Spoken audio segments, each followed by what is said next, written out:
Good morning, everyone. It is day 6 of the Great Cycle Challenge, and I'm out riding again with Jan. And today I'd like to talk about bike maintenance. It seems like I have to do a lot of that,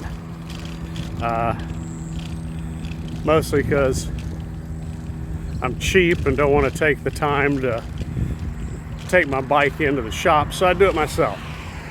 And I feel like I'm coming up on having to change my chain again. It's starting to slip. I have a little tool that I can measure to see if it's stretched too far, but usually if it starts jumping out of the gears, it means that the chain needs to be replaced. It's not as hard as I thought it would be. I've done it a couple of times on this bike. I remember back when I was a kid, and the biggest bike maintenance that I did was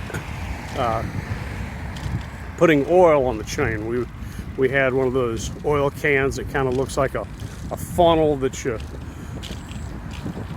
push the bottom of it and it squirts out a little oil, and we would always think we needed to oil up our chains till they were pretty much dripping with oil, and then they were good to go.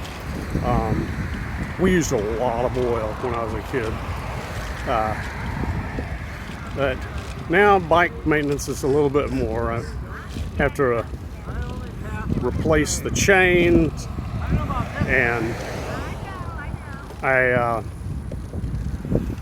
was looking at my tires the other day, and it appears that I need to change the tires too. They're starting to crack a little bit,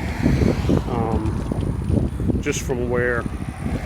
I think that both the chain and the tires are about a year old, but something you have to do. I think my bike's about 20 years old, and I just keep replacing and repairing on it. I always think before the start of this Great Cycle Challenge I ought to buy a new bike to ride it, but I think, nah, this one works just fine. So I just keep on riding on it. So until tomorrow, you keep on riding.